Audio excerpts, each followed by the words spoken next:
nome do Pai, do Filho e do Espírito Santo. Amém. E aí, pessoal, tudo bem? Bem-vindos todos a mais um vídeo do canal Gabriel Ribeiro, otomista. E como você sabe, nós estamos nos aproximando das épocas de eleição. E graças a isso, resolvi fazer um vídeo contando a história daquele homem que foi talvez o melhor governante de todos os tempos. Ele, o grande São Luís Rei, ou também chamado de São Luís da França, e também São Luís IX. Ele que foi o rei da França entre 1226 e 1270 e ficou conhecido na história pela sua pureza, sabedoria e absoluta submissão à Santa Igreja Católica. Ele era um homem de muita fé em Deus, que queria, acima de tudo, ser um bom rei para seu povo. E acredite, com esse vídeo você vai ver que ele foi um excelente rei e talvez o melhor de todos os tempos. É muito difícil imaginar hoje um governante de algum país, de alguma cidade, de algum estado do nível de São Luís, até porque ele era um homem santo, um homem extremamente sábio e um exemplo de governante católico. Ele nasceu em 1214 na França, no período auge do cristianismo, no qual estava ocorrendo também o período da escolástica. Ele era filho do rei Luís VIII e também da rainha Branca de Castela. E a sua família era extremamente católica, especialmente a sua mãe. Ele, quando era ainda muito criança, ouvia as histórias de santos e também lia passagens da Bíblia junto com sua mãe na hora de dormir. Desde muito novo ele foi ensinado pela mãe a orar e também foi ensinado a teologia dos sacramentos. Graças a isso, então, a sua infância foi toda muito bem preparada para ele se tornar um ótimo rei. Enquanto a sua mãe o educava pelos livros, seu pai o educava com as espadas. Pois ele também foi treinado desde muito novo para lutar nas grandes batalhas, só que também ele foi treinado pela mãe para combater as batalhas espirituais. E foi graças a isso que ele, ainda muito novo, era uma pessoa muito justa e também muito dedicada à fé. E seu pai morreu quando ele tinha 12 anos de idade, em 1226, o que fez ele, no mesmo ano, subir ao trono da França. Ele então conseguiu a coroa, porém, por ele ser muito jovem, a sua mãe se tornou então a rainha regente. Pois mesmo que Luís fosse o rei, quem mandava mesmo na França nesse período era a sua mãe. A sua mãe então acabou ensinando ele como ser um bom rei e acabou ensinando a ele os primeiros passos para governar. E isso tudo então se tornou uma excelente experiência para ele, levando ao fato de que logo no início de seu reinado aconteceu uma revolta na França, já que na época o país estava tendo muitas batalhas interiores. A França, na época, era o país mais desenvolvido da Europa, porém também ela era um país cheio de conflitos dentro do território francês.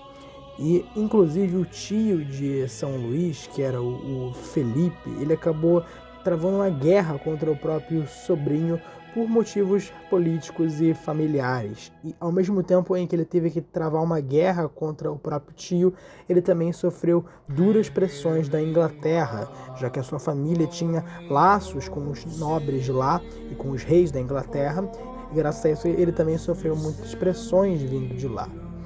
Só que então a guerra contra seu tio acabou muito cedo e a sua mãe o ensinou desde muito novo a lidar com as pressões da Inglaterra. E também, por ele ser muito novo, os nobres ao seu redor queriam tirar todo o proveito do mundo de São Luís. Afinal, como ele era ainda bastante inexperiente, ele acabava muitas vezes, por misericórdia, cedendo alguns cargos e elevando as pessoas de posição. Só que a sua mãe, que era muito sábia e no qual São Luís sempre a admirou muito, então acabou aprendendo a lidar com esses aduladores e também com essas pessoas que queriam conseguir um cargo, tirar uma casquinha com São Luís. Isso foi extremamente importante para ele nesse período. Quando ele tinha 19 anos de idade, ele casou-se com Margarida da Provença, que era de uma família também nobre. E São Luís, ele era um rei extremamente sensível e sábio. Ele era um homem bastante dedicado à leitura e aos estudos. Ele lia especialmente os padres da igreja, como Santo Agostinho, Santo Ambrósio, Santo Anselmo, os autores da patrística no geral, e sempre aprendeu muito com eles. Ele também não ficava um único dia sem ler a Bíblia e sem visitar a igreja. Ele era uma pessoa que, embora ele fosse um rei muito justo e imponente, ele era uma pessoa que ele se compadecia com o sofrimento dos outros. E graças a isso, sua maior preocupação sempre foi com que o povo o amasse e também vivesse bem. Ele era um homem que ele visitava frequentemente os hospitais e os orfanatos e sempre criou abrigos para os mais necessitados. E foi graças a esse grande exemplo de sabedoria e de paz interior que a França, nesse período, viveu um auge no quesito da paz. Porque antes de São Luís, o país estava travado de guerras interiores. E com ele, o país acabou ficando em ordem, finalmente. Nessa época, ele fundou vários hospitais, várias escolas, ele acabou fundando grandes universidades que viriam ficar marcadas para sempre na história da educação medieval. Ele é o exemplo de um rei que garantiu a paz para o seu próprio povo. Ele era uma pessoa que se preocupava tanto com o bem-estar dos outros que muitas vezes nem parecia que ele era o rei da imponente França. Afinal de contas, ele muitas vezes chamava pessoas que eram muito inferiores socialmente a ele de também senhores. Ou seja, ele tratava os outros, que eram pessoas que eram muito mais pobres e muito menos relevantes socialmente do que ele, como se fossem pessoas superiores a ele próprio. E outra grande virtude dele eram as suas frequentes penitências. São Luís era uma pessoa que ele se confessava muito com os padres, só que ele levava as penitências tão a sério que muitas vezes os próprios padres ficavam preocupados com ele. Mesmo sendo o rei da França, ele muitas vezes se colocava em situações muito delicadas, sob grandes custódias e também sobre grandes desconfortos. E muitas vezes a própria mãe dele o repreendia, dizendo que ele devia ser menos duro consigo mesmo, só que ele não conseguia, porque ele via a necessidade de fazer a penitência. Ele achava que isso fortalecia o seu espírito e também o ajudava a se santificar. Só que, mesmo ele sendo muito sensível e se compadecendo muito com os outros, ele, acima de tudo, era um rei extremamente justo. Ele foi, com certeza, o governante mais justo da história da humanidade. Afinal de contas, ele não se importava com qual posição social a pessoa tinha e em qual lugar da hierarquia monárquica ela estava, porque ele julgava todos segundo a lei divina. Um grande exemplo disso é quando uma mulher de uma casa real, era uma mulher realmente muito nobre, ela acabou planejando o assassinato do próprio marido. E enquanto todas as pessoas ao redor de São Luís estavam pedindo para que ele a perdoasse, só pelo fato dela ser uma mulher da realeza, São Luís não a poupou e a condenou à pena de morte. Isso só mostra realmente que São Luís via a todos como iguais. Afinal, ele não julgava alguém pela quantidade de riqueza ou de importância que ela tinha, mas ele ligava acima de tudo para a justiça divina. E ele também era uma pessoa extremamente preocupada com a arte e com a cultura no geral. Ele valorizava muito a educação, a música e também a arquitetura. Tanto que foi durante o seu reinado que a famosa Catedral de Notre-Dame acabou tendo muito impulso para a sua construção. Afinal, a catedral começou a ser construída em 1163, antes de São Luís. Porém, foi durante o seu reinado que ela começou realmente a ser construída verdadeiramente com muito empenho e com muita dedicação. Tanto que ela foi concluída em 1345. E se não fosse por São Luís, talvez ela levasse ainda mais tempo para ser finalizada. E outra coisa que mostra também o profundo amor que São Luís tinha pelo estudo e pela cultura é que ele era um amigo de São Tomás de Aquino e São Boaventura, os dois maiores teólogos desse período.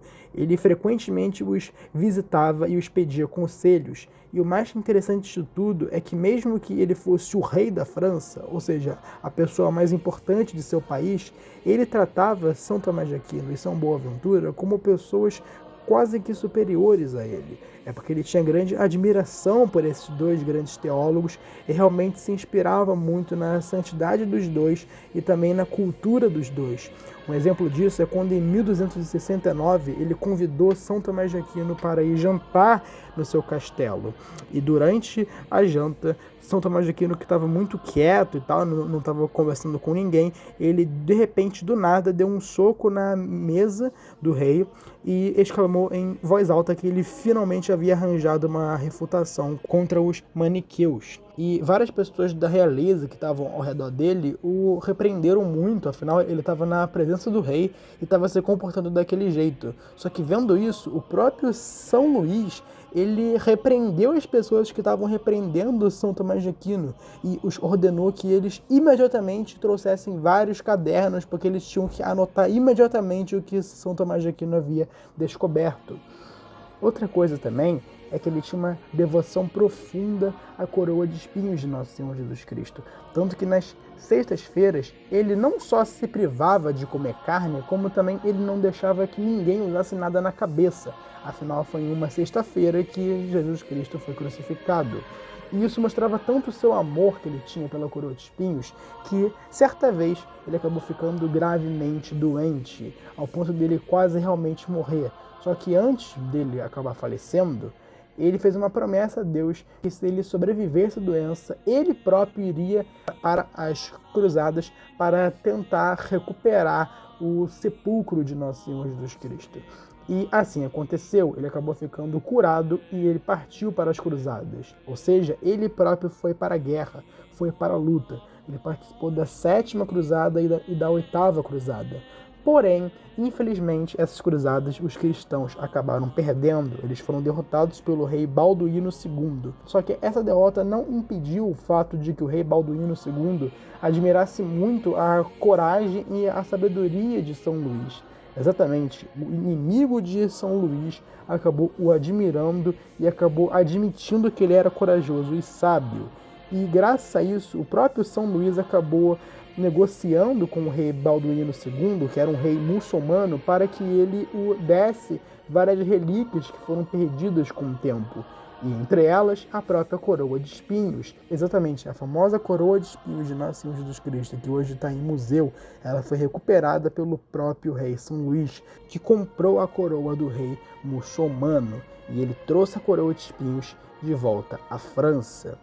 E, acima de tudo, essa atitude de São Luís mostra a sua maior preocupação, que era construir um reinado cristão, que era o famoso medievo católico, no qual São Luís IX é o grande exemplo.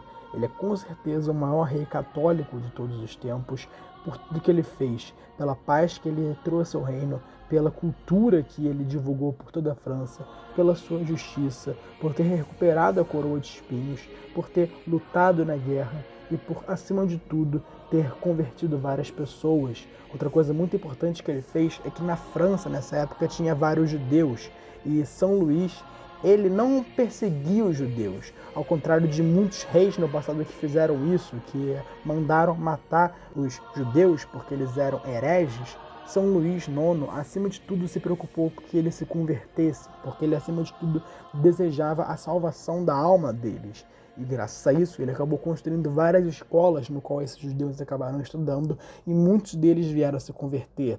Portanto, nós podemos dizer que São Luís IX salvou várias almas, porque ele garantiu que elas se convertessem. Essa foi a sua maior preocupação em vida, construir uma França católica, uma França justa, uma França sábia e uma França cheia de alta cultura. Infelizmente, se São Luís IX estivesse vivo nos dias de hoje, ele ficaria completamente enojado e decepcionado do que a sua nação se tornou.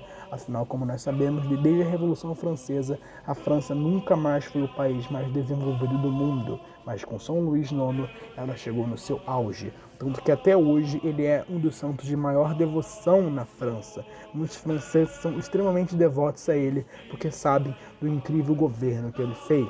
Ele morreu em 1270 e o curioso é que em vida ele não fez nenhum milagre, porém ele era uma pessoa tão amada pelo povo, ele era um rei tão admirado que no seu funeral compareceram milhares de pessoas E o curioso é que está que o seu túmulo ele foi uma fonte de vários milagres, porque após sua morte, várias pessoas vieram o visitar no túmulo.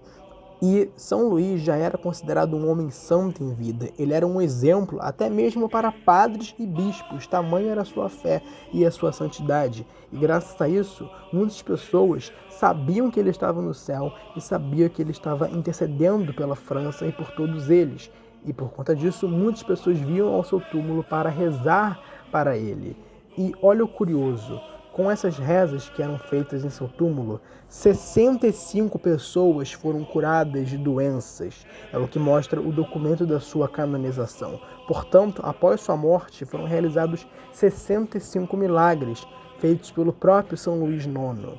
E, graças a isso, ele foi canonizado em 1297, sendo que eu falei no início do vídeo que ele é talvez o melhor governante de todos os tempos, mas eu, na verdade, mudo aqui. Ele com certeza foi o melhor governante de todos os tempos.